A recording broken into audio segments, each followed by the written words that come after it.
Hey guys, thanks for coming back to my channel and checking out another Street Glide upgrade. Basically today I'm going to go over a few simple cheap things that I've done to the rear of the Street Glide that I just wanted to get on camera for you guys so you can see how they look. Now guys, I've already installed the Kuryakin chrome piece that just sticks on here on your turn bar for your blinkers. There's a gap right there, and that's just a piece here. And I'll move the camera here in just a little bit and show you what that looks like. But then also the rear seat knob, I took that screw out and I ordered a chrome plate that sticks on there, and it has a pretty good sizable knob that you can turn to keep the seat on. And today what I'm going to do is just take off this flat license plate frame here that came with the bike. It's a nice Harley Davidson chrome piece, but I do like the curved license plate. And I was checking out the prices online. I was checking out the Kuryakin plate, and I think the cheapest I found the Kuryakin one was around $71.99, and I just couldn't bring myself to pay $71 for a license plate frame, guys. So I did a little bit of digging online, and actually on Amazon I got this one, and it looks identical to the Kuryakin one. My buddy has a Kuryakin one on his, and as soon as I got it, I took it over there and we put it side by side, and fellas, it's identical. And I think I paid $39 for this one on Amazon. Took 3 or 4 days to get here, but it has the identical crease in the frame right here, and you can see that it's a curved piece. So we're just going to take this one off and put this one on and see what the difference is. I'm going to go ahead and install it, and then I'll come back and I'll show you what it looks like, but I wanted to get a before shot on here so you can see what it looked like. And then of course I will get the camera and bring it over here and show you the Kuryakin chrome filler piece right here, and then the seat knob that I installed up here. It just looks a lot better than that standard Harley Davidson Phillips head screw that sticks in there. But we'll go over that in just a minute. I'm going to go ahead and get this installed, and then we'll come right back to the video. Now guys, I got it on there.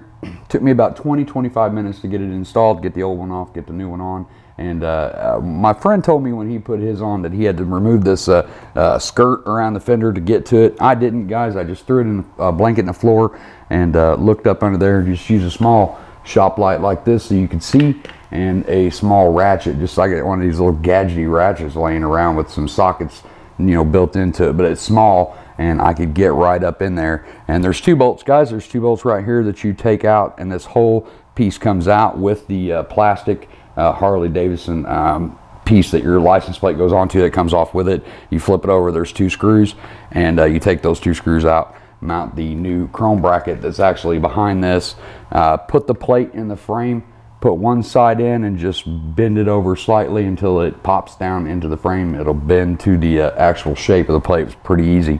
Put the 2 screws back in, go back up in there, start your 2 bolts, get them both started. Use your small ratchet again and tighten it down. Really simple. Like I said, probably about 25 minutes, but I did want to show it to you like this. It's kind of hard to see the bend on it with the camera straight on it. So now I'll take the camera and show you guys what it looks like. Well, that's what it looks like from the side there, guys. As you can see, it kind of takes the exact shape of the rear fender. I'll try to move around here and show you what it looks like. Get close-ups on the 4 screws that hold it in. You know, once I got it done, just wipe all your fingerprints off and you're good to go. But that's basically what it looks like. And while I have the camera off, guys, this is the Kuryakin piece that I was telling you about that fills in that gap. I think it was around 19-20 bucks, something like that. And then of course up here the seat bolt that I changed out. It's just a little chrome piece that it's a machined chrome piece. It's very thick, sticks on there on your stock seat post that comes out. You just stick it on there with a 3M tape, and then you have this large knurled knob that you can just take off and on, and you don't have to pack around a screwdriver anymore if you need to get it underneath your seat. Basically $5, guys, 20 bucks. And like I said, I didn't get the Kuryakin one at $71.99. I got this one off of Amazon, and I'll put the link below. It was around $39 or $40 even, I'm not sure, right around in there, but it was identical to the Kuryakin one, guys. So to save a little bit of money, you know, 30 bucks right there, and I got the exact same license plate frame that he's got. Now guys, that kind of concludes the little cheap upgrades that I've done to the rear of the bike until I get the fender skirt that matches my bags. They're still working on the mold for that, but just like these little magnetic caps that go on your 2-up right here. I think these were, I want to say $7 or $8 off of eBay. Nice little touch there, so you don't see this if you don't want that rack on the back. The only con about that is they're easy to steal. Haven't had anybody take these yet, but you know, I mean, they can just walk up and pop them off, but they are magnetic. They've been on there for about 6 months and I haven't lost one yet. Big kicker for me on this one was the price. Like I said, I couldn't bring myself to spend $71.99 on a license plate frame. To me, that was just crazy. And after doing a little poking around on Amazon, I found that one for 40 bucks. So simple, easy install, pretty cheap, makes the back of the bike look good.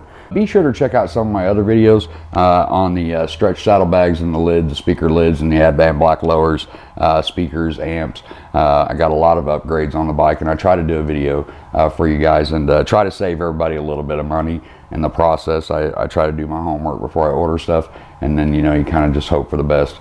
That's what I did on the license plate frame. I was really hoping that it was just like the Kuryakin one, and once again, pleasantly surprised that it was identical and $30 cheaper. You know, 40 bucks versus 70 bucks. That's a no-brainer for me, guys. Hopefully this video, guys, helps you and shows you what it looks like, and a couple of the other pieces that we've installed, just little cheap upgrades. If you have any questions, make sure you leave in the comment box down below, and I'll try to help you the best that I can. But until the next video, as always, be safe and keep your knees in the breeze.